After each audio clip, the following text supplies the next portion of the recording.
And I know that, the e-commerce boom has kind of gone through COVID and now it's slowed back down again. And now people are, like you say, trying to work out, well, what do we do next? Because before it was, in COVID, it was easy. It was the only way for people to get stuff.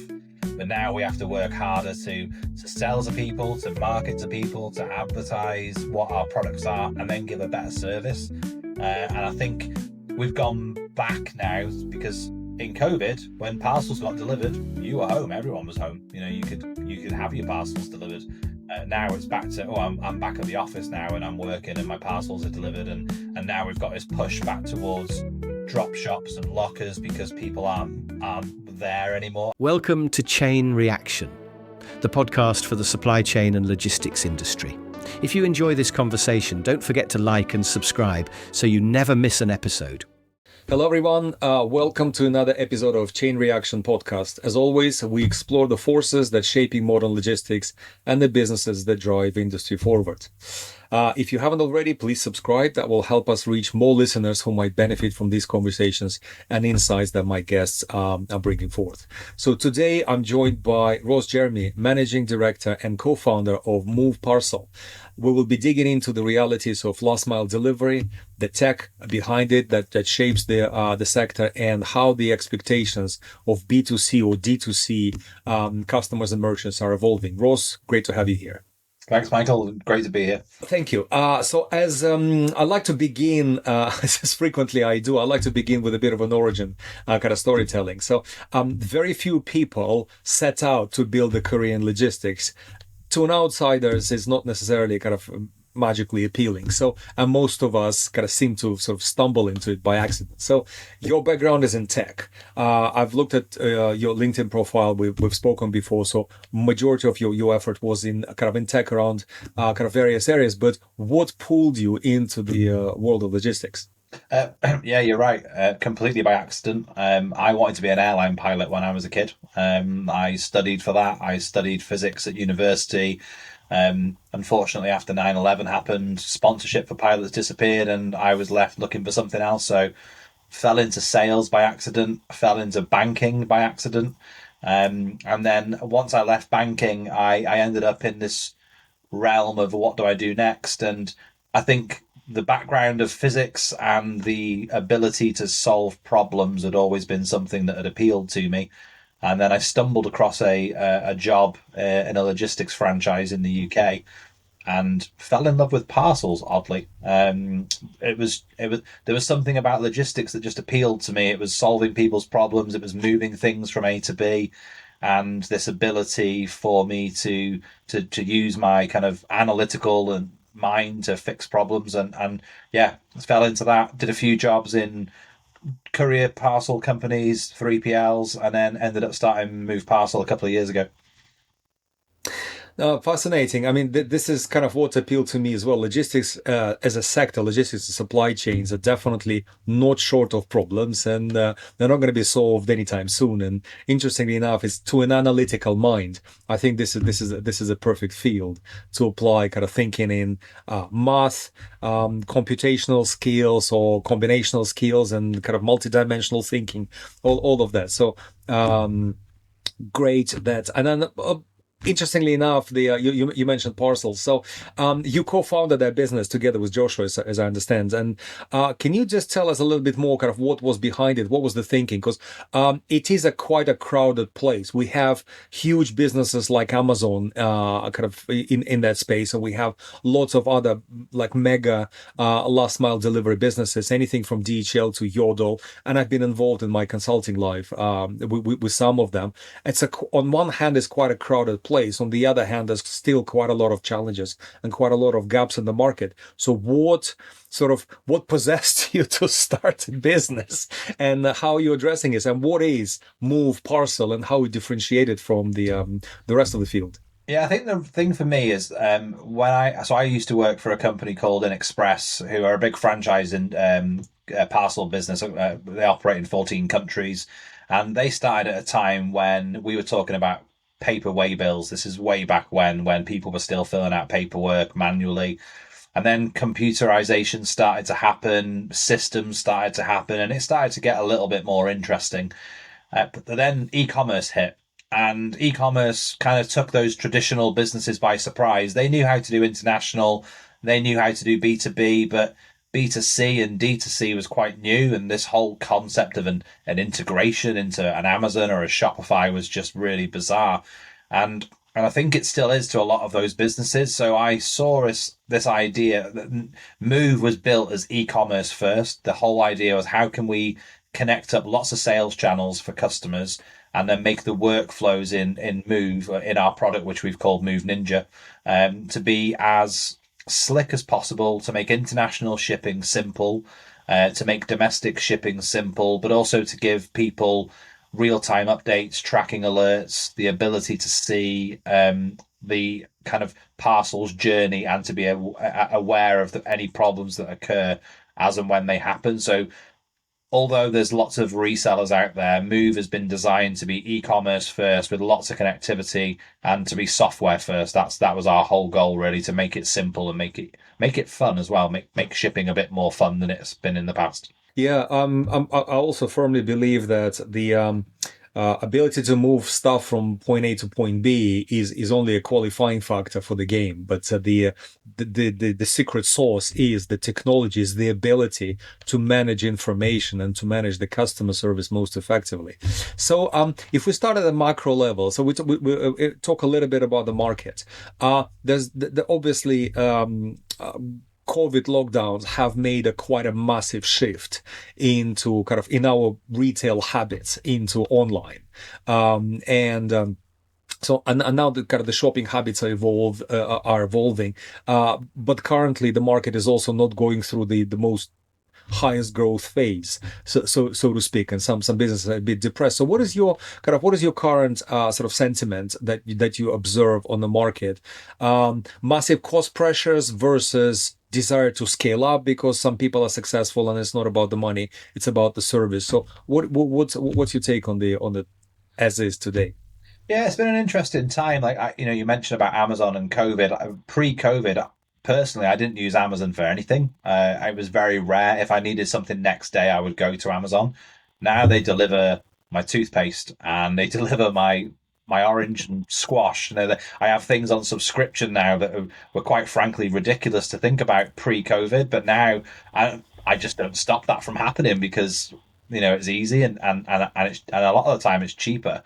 I think people probably got sick of being at home, especially in the UK.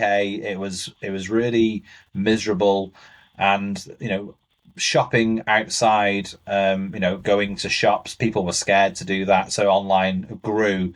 And it's funny because I know all of the couriers ramped up massively. They opened up new depots. They spent millions of pounds, and I know a lot of those courier companies are not anywhere near the capacity that they have the ability to handle. So we had this massive spike, and then it dropped back down after COVID to kind of normal levels, although it still remained higher than it was. But I think people still want experiences. They want to get out of their houses now. Like, COVID made them feel isolated.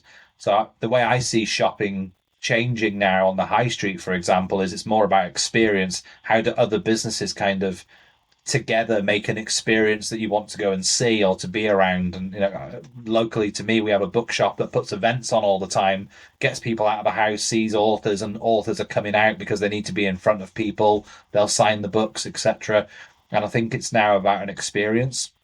And I know that the e-commerce boom has kind of gone through COVID, and now it's slowed back down again. And now people are, like you say, trying to work out, well, what do we do next? Because before it was, in COVID, it was easy. It was the only way for people to get stuff. But now we have to work harder to sell to people, to market to people, to advertise what our products are, and then give a better service. And I think we've gone back now because in COVID, when parcels got delivered, you were home. Everyone was home. You could have your parcels delivered. Now it's back to, I'm back at the office now and I'm working and my parcels are delivered. And now we've got this push back towards drop shops and lockers because people aren't there anymore. A lot of people, I guess, would have stayed working at home. I've worked from home for 8 years now. I love doing that, but I'm now out and about. So I guess that's the market shift now, is how do couriers get used to what is the new normal now that their employer, the employers of the end customer are saying, look, you need to be back in the office. So the whole dynamics changed again. It was here, then it changed completely, and now it's changing again. And it's like, what is normal? Hopefully not COVID-2, because I don't want to see that kind of lockdown situation happen again. God forbid, yes. So what I can surmise from what you were saying is that you think that kind of more or less the balance between kind of on-premise versus online channels are pretty much kind of equalized. There will not be a massive growth of one at the expense of the other. We kind of pretty much balance. So the people want to have experience, as you said, people want to feel the fabric of the clothing they want to wear, and then they also appreciate the convenience. But I'm also seeing this. I'd like to also reflect on your comments around there's a different approaches for deliverers. As you said, there are not all the time people are at home.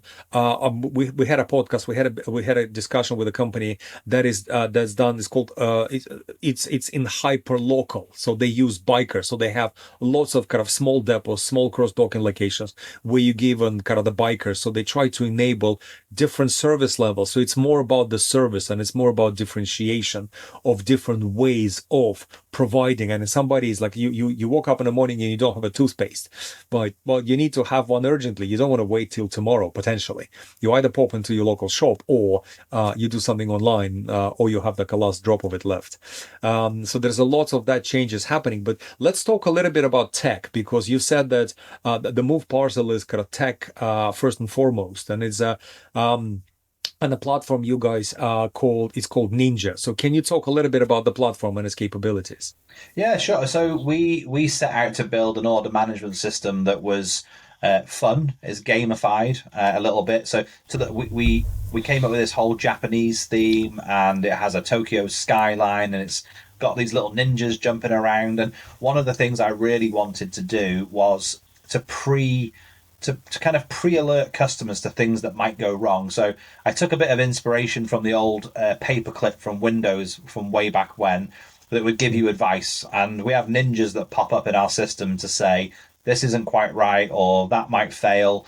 And where it comes to international shipping, especially since Brexit, sending a parcel from here to Holland was just as easy as sending it from here to London. But now that's all changed because you need so much more information. So one of the things we did in Ninja is when an order comes in and the data that's required to make that parcel isn't there, we alert the customer. There's a little red dot that says, if you try and process this shipment, it will fail, and this is the reason why. And we like to gamify the system, because in my head, shipping software doesn't need to be boring. It can be intuitive. It can be fun to use. We have a system where you get a performance level. And the Ninja, the higher your performance, the Ninja gets more weapons. It's very, very gamified. It's just to make it a bit of fun. Customers love it because it makes them feel like, well, I want to ship my orders out faster. But we started off with this dream of, I want as much connectivity as possible. So we partnered with another UK company called the Dispatch Company. They have a product called Neuro, which connects me to about 500 sales channels. So for me to build and maintain 500 sales channels would cost thousands of pounds of development and maintenance, whereas plugging into their API took me one time, and now I've got access to everything in a uniform way. And that means that Temu have just launched in the UK. I've got access immediately, and I can speak to Temu customers right now. As soon as TikTok launched in the UK, I was on there immediately. So it gives me, whereas all of our competitors are struggling to think, oh, what's the next priority? I don't have to do that because I've already got it. It's there on my system day one, and we're now winning customers faster because we've got that connectivity. So a lot of people in our industry believe that the best thing is to build everything yourself. In my world, partner with the right companies, partner with the right people, and you will be able to make things happen faster. And then it means that I can focus on what Ninja does, which is, for example, we have a pre-alerting system for deliveries. If your parcel's not out for delivery by 11 o'clock on the day of delivery, you know about it. I tell you straight away, you can see it, you can deal with it. If your parcel's been returned or delayed, or an attempt has been made, you know about it. I've told you. I don't want my customer's customer to ring up and say, hey, my parcel's not been delivered. I want my customer to ring them and say, really sorry, your parcel's not going to get delivered today. They can get out in front of that and give a better customer service and a better experience. So those are the kind of things we're trying to achieve in Ninja, to give more information and to give them more insights into what's going on with their parcel deliveries. So, I mean, you talked about the sales channel, so that's obviously an upstream. So downstream, in terms of the actual fulfillment, the actual deliveries. So you guys are partner with a number of obviously the courier businesses that actually do the physical delivery. Yes. So how do you find the kind of the challenges and the tech and the integration requirements managed on that side of things? Because they may also be that they may be using a very different setups and different systems, different APIs and so forth. How do you kind of aggregate and integrate with them?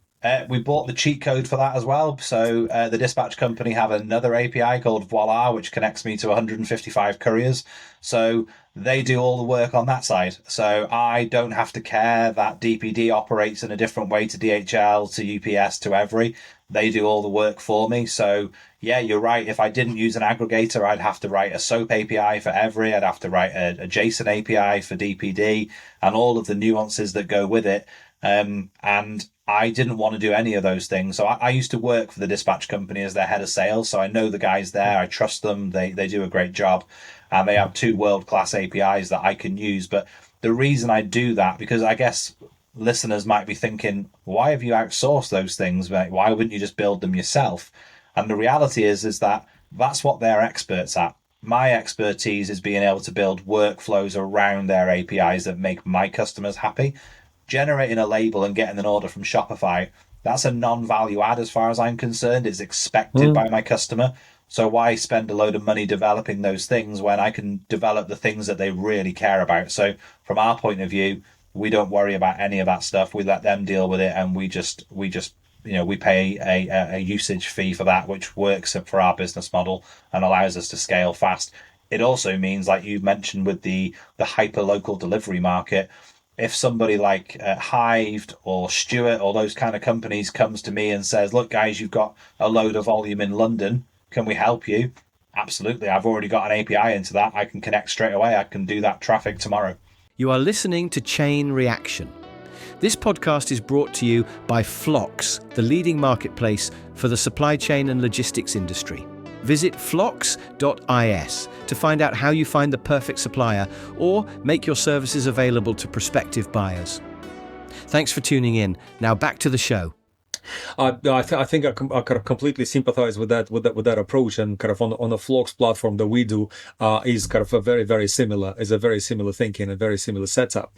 So how do you find the competition with kind of with Amazon that obviously that tries to dominate the market, and there's a few others that are trying to set up like individual 3PLs that are also trying to create various kind of the tech enablement into that sector. How do you see the competition? Like, is it getting crowded, or is it still quite a lot of room to grow, to play, to differentiate?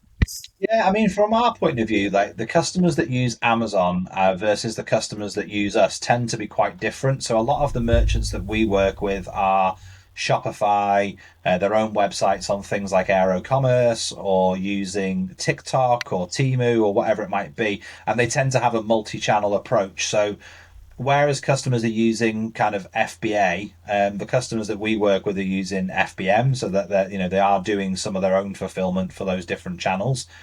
There's definitely a trust issue with Amazon. Like, people don't want to give everything to Amazon because they don't trust them not to compete against them. I guess it's really, and this happened with Amazon shipping. Like when Amazon shipping first launched in the UK, it was really cheap. It was Amazon shipping. They were really good. But the amount of conversations that I had with people, that I'm not giving them my parcels. Although it was a separate industry business within their group, that don't trust them not to see my data and go, oh, that's selling really well. Like, why don't we sell against them? So there's a massive trust issue between people that sell on. I think a lot of people see Amazon as a necessary part of their business, but it's not maybe a part of the business that they enjoy. And I think it's also challenging because, as a consumer, we all know that if I want to return something to Amazon, I just return it. They make it really simple for me. but I don't think that probably plays into the retailer's hands very well because they don't control that returns policy. So you might get excited that you made 100 sales on Amazon yesterday, but 95 of them might come back within the next few weeks. And that, I guess, is a challenge for them because they don't control that experience. So they're not ever your customers, they're Amazon's customers. So from our experience, customers that we sign up, we probably talk to a few hundred customers a week that we're trying to win. We use a mixture of inbound and outbound activity, but we are talking to lots of people every week. And yeah, the market's not letting up. There's a lot of business out there for us to talk to, and we're winning new business every single day, and it's an exciting time. So I think because Amazon's so mature now, the people that are going to use them already do, and the stuff that they don't use Amazon for is kind of ripe there for the taking for us to go and fix their workflows. Mm. It's very interesting. So from the size, from what I again from what I gather, is the size of the businesses that you work with is very often is more of an SME kind of type of startup-y, fast-growing entry to the market and something like that, rather than kind of mega established business that just decided to go into B2C channel. Yeah, I mean, from our point of view, our sweet spot is kind of 10 a day plus. I would say our sweet spot is 10 parcels to probably 1,000 parcels a day. That's where we play. I think below that, we have options for that. We're very well partnered with DPD. So anyone who's doing a few parcels a day, we can give them DPD drop shop and they will drop them in and they'll use that, and it works for them for the startups and the smaller businesses.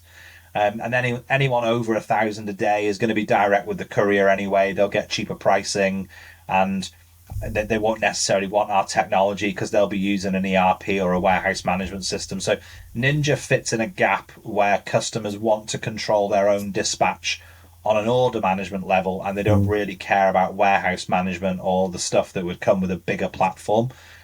So we partner with other warehouse management systems so we can give our courier services to people that want them, but actually they use a bigger system. So from our point of view, that's where I see it for sure. We're seeing that sweet spot where Ninja is really helpful to those middle-sized businesses. But yeah, I'm not about to ring up Gymshark and be able to win that $1 billion company that's probably paying less than what I'm paying, and are using workflows that are way above. But we definitely sit in a spot where we're probably punching above our weight for certain customers because of the service and the software. Definitely against the competition that I've worked for or with in the past, I see that our software is a differentiator that people really like. So I think we win business that maybe we wouldn't win if we didn't have that platform. So speaking about the software and the platform, let's say I'm a startup and I want to start. I'm a microbrewery and I want to start online business, and I have nothing at the moment. So what kind of hurdles that I would see, and how would I engage and interact and interface and set up my operations by using Ninja? Because I could be not tech savvy. I want to have kind of a plug and play, pushing a couple of buttons on my on the web browser, and everything is working. So how does Ninja help, and what are the hurdles that you typically overcome for clients or with clients? Yeah, I think the biggest hurdle for startups is more about whether they can get a collected service or not. Because if they're doing a couple of parcels a day, the couriers aren't interested in collecting it. So that's where we offer these drop to shop options. Where Ninja helps is that, a lot of people that start up today are probably going to launch a Shopify store because it's easy, it's fast to build. But then they might just decide to use a different platform like a Wix or an EKM, something that's kind of, more cost effective for them. We can connect to all of those really fast. Like we onboard every customer with like a hand holding service. So every single customer goes through an onboarding process. So once our sales team have sold them the pricing and the software, our onboarding team kicks in. We do live demonstrations with every single customer. We don't leave them to it. We walk them through it. And we tailor every single setup of Ninja to be bespoke to what they want it to be. So Ninja's capable of many things, but we will have a conversation. You might say, right, all of my orders are all Shopify. They're all 10 kilograms. They all go in this box. So we'll rip out everything they don't need. We'll put one packaging type in, one shipping service, automate it so they just have to click print, and then it will automatically use the same service, the same box every time. So Ninja has a lot of customization in it where we can make the individual experience tailored to the individual business so that they feel like it's just for them. Very interesting. Well, that brings me to another dimension then. So how do you think the platform and the service is going to evolve going forward? Let's say if we kind of roll forward 2, 3 years, 4, 5 years, AI is a big thing and everybody talks about it. Different people put different meaning behind the words. It's a fashionable letters to use, like blockchain in the past. Yeah. But how do you see the platform is evolving? What do you see that kind of the direction, not just the direction of travel, but what do you see the areas that will get better or more sophisticated or more effective or more impactful, specifically for Ninja platform and your customers? Yeah, I mean, although I wear the MD hat now, I also wear the CTO hat. So I designed how Ninja works. So I've designed an order management system before in the past. I don't. One of the things I think a lot of companies that design OMSs make the mistake of is they allow it to be designed by committee, and then nothing ever gets done. So I take a very single-minded approach that I know best, and I will take people's advice, but I've been in this industry long enough to know what works. So I think sometimes you have to be bold. You know, nobody knew they needed the iPhone until Apple decided we all did. So I took the same approach to Ninja. I think you want it the way I'm going to build it, and we do take advice. And one of the things we do a lot of actually is take customer feedback, and we've got a real strong track record of releasing new features that customers think are going to be handy for them. Because actually, it's really easy to sit in your ivory tower and go, I think this would be a great idea, but then actually it doesn't translate in the real world. So your customers are the ones that are experiencing that in the real world.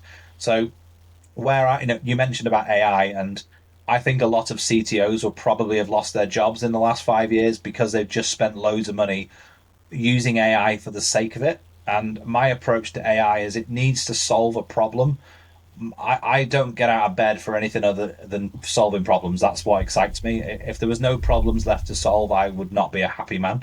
So, from my point of view, AI has to solve a problem. So, I'm working on two things with AI right now. I look at my ticketing system, and 80% of the tickets I get are my parcel's not been delivered. Can you find out where it is? Or it was delivered to the wrong house, or it's a claim. And they're all repetitive things that I can use artificial intelligence to intercept those communications with the customers and to actually start communicating with the courier in a way that doesn't require a human. Because you can imagine if you're sitting in my service office as a member of staff and you're just dealing with claims all day, that's probably quite mind numbing and not kind of work that somebody would be excited by. Whereas if the AI can take a lot of the heavy lifting away and allow us to just jump into the ones that are actual problem, the problematic ones, and have an individual jump in, that adds more value, has a better job. And I also think that the big thing for us, when we sell Ninja to a client, we will normally sell them one, maybe two couriers, depending on what they do. So if someone's doing 500 parcels a day and 400 of them are under a kilo, I'll probably give them Yodel or Every as a solution. But then when it comes to their bigger stuff, I'll give them DPD or DHL. Most customers use a single courier solution. So we have the ability within our system to say, right, the last delivery that you tried to do to that address didn't go so well. Maybe you want to use a different courier. And I think that is where AI will be really, really useful to identify not just problem depots, but problem depot rounds. Like you can specifically see that this round doesn't do so well because of whatever factors. There might be in a state where it's really hard to deliver to, or maybe it's lots of flats and access is difficult, and you can see maybe a different courier would be better off in that area. So that data would be really rich for us to understand, actually, if we use a different courier, or maybe we offer sending it to parcel lockers or to drop shops. That's where I see the evolution of Ninja, because for me, that is where the market needs to go, because the biggest challenge in our industry is first time delivery. It always has been. So it puts pressure on the couriers, it puts pressure on customer service teams. Nobody likes it when they don't get their parcel on time. And we've mentioned Amazon a few times. That's their fault, because they're the ones that have made everyone believe you can get it tomorrow. Well, you can have it today as well. In some areas, you can get it really quick. Anything that takes more than a day now is kind of that's seen as too long, and Mm. the problem with that is people want it tomorrow, but they don't want to pay for tomorrow. Whereas when you've got Amazon Prime and you're paying a little bit of money each month and you can have as many parcels as you want next day for nothing, well, that's kind of made the industry do things that aren't really realistic because they have this new expectation. So I think for us, it's how can we use data in such a way to make better decisions and to get first time delivery, into a place where it's really high and customers feel like they're getting a great experience. Well, you touched upon one thing, so now I completely understand as the first time delivering the success rate. But when you talked about the kind of the choice of a courier for a particular region, I mean, I'm coming from my personal experience, and especially kind of this season where we have a lot of Christmas goodies being delivered to our place. I'm tired running up and down 5, 6, 7, 10 times a day, just because one courier delivered one parcel and right after him another courier delivered yet another parcel. So how do you see, how is it possible to consolidate somewhere so I can get one delivery from multiple shops, from multiple stores that I bought from? I mean, even Amazon, I may buy multiple items there, and I can have 3 deliveries a day, which is kind of for me also kind of being in logistics business is a bit infuriating. I mean, what a waste. Yeah, I think it's interesting because like I've had that situation where Amazon will deliver with Amazon Logistics and then they'll deliver with Royal Mail, and then if the next parcel's a big one, it might come with UPS. And I guess you have this in America where UPS and FedEx are so similar to each other that the preference tends to be down to your driver. That's how Americans view it. I like John because he always delivers, he knows where to put my parcel, so I'm going to choose FedEx every time. And I think in the States, it's typical, and I'm not sure what it's like in Europe because I've not had the same exposure, Mm. but it's typical to choose between one of those two couriers. In the UK, it's you get what you're given. A lot of people, you will get a lot of parcels delivered by Every. Now, I've personally never had a problem with any parcel ever delivered by Every, but I know that a lot of people do. So there's this negative connotation around the so-called cheap couriers when it comes to Every Mm. and Yodel. People feel a certain way, but actually you're paying, people don't realize the cost involved in running a courier network. And like you said, you might get 7 parcels in a day. And I guess the only real solution to that is that you have your preferences set that they all get delivered to a parcel shop and you can pick them all up from one place. But then if everyone does that, those parcel shops become overwhelmed, and then you almost need to move to a kind of a hub model. And I wonder whether there's an opportunity for someone to come along and become that kind of last mile for every courier. You don't need to deliver to these people anymore. You just deliver it to here, and we'll do the hyper local thing. And I think that could be the way that it goes because like you're probably the same as me. That you'll have a Mm. relationship with the driver because you see them every day because we're always buying something. So you have that relationship. They know where to leave your parcels. Imagine if we extrapolate that across the whole country where DPD, DHL, UPS never ever deliver to another person's house ever again. They just deliver to a hyper local depot. I can very much see that happening in the future, and for them to share that final mile delivery cost with somebody else. And I think that could be what the future looks like. We already see that with parcel lockers, and we see that with drop shops, which are convenient. A lot of people can walk to those things, but I do definitely see a potential for super hyper local delivery and them to become end suppliers to all of the couriers. Yeah, because I think this is also what we're thinking about is the collaborative shipping. So how can we consolidate orders into one single route when and if it's possible. I mean, I live in London, so I'm looking at the back of a lorry that is offloads stuff at the local shop, and it's half empty, not half empty. I mean, half empty is great. It's 90% empty. It just carries air, and then you're sitting in congestion for hours, and then or for your local deliveries, you get people knocking on your door 5 times a day because they want to deliver just one parcel. So Oh, why can't you 100%. Yeah, I read consolidate somewhere, somehow? Yes. I read a book a couple of years ago called, I think it's called 1 Billion Shoppers. It's a really interesting book about e-commerce all Mm. over the world. and they talked about I think they're called the I'm going to say this wrong, but I think they're called the Dabiwallas in India, where you've got a lot of people that deliver Mm. food on bikes, so you'll see them with like piles of food on their heads, kind of on helmets, and they're delivering food parcels. The men go to work, their wives cook food for them, and then these guys pick up the food and take it to the office, and they've expanded that into parcels. And also when you've got the like high-rise flats in places like Thailand, where you would deliver 100 parcels to one person's flat, and they would then get paid to then redistribute them throughout the building. And that's kind of hyper local delivery that the third world have kind of adopted, as they're growing their economies out. They're kind of starting again and going, you know what, we haven't got the infrastructure, so let's do it differently to what the rest of the kind of developed world have done. And maybe there's some lessons to be learned from that, because you would have to unpick a lot of the logistics in the developed world now to be able to deliver something like that. But these guys have got a blank canvas. They can just go, well, let's do it different. And I think they are. And I think that's where they've adopted hyper local already. Yeah, and there's quite a lot of change potentially is needed, including the legislation. I've seen some of the TfL kind of documentations that looked at like involuntary collaboration and various other options of actually how to try and optimize this, because congestion that is becoming an issue. Because yes, the more kind of parcel shipping we are having, the more congested the areas become, because you have lots of white vans delivering stuff, and it creates kind of pressures on the other side. Yes, as individuals, we have convenience, but on the other hand, actually we have congestion. We can't travel properly.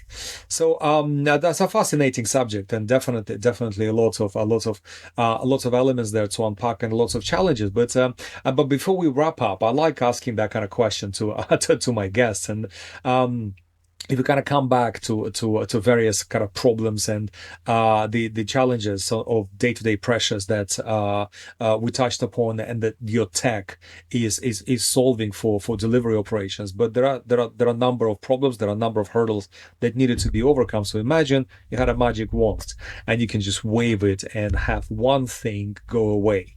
What would that be? I think the biggest thing for me would be when a parcel enters a network, that it actually gets delivered. Because the amount of parcels that maybe you're sending a consignment of 5 and only 3 turn up and the other 2 have disappeared into the ether, or you're sending a parcel and it gets stuck in the depot. It would be nice to think that I'd never get another Wizmo query ever again to say, where's my parcel? Because it baffles me that parcels come in, they get scanned, and then they're never seen again. And I can't work out why. For someone who's a problem solver and has been in logistics for a long time, it's just like, where do these parcels go? And it's like there's some kind of black hole in some of these depots, and then you spend so much time trying to explain to the courier what packaging it was in, how big it was, what it is, and it just feels so wasteful.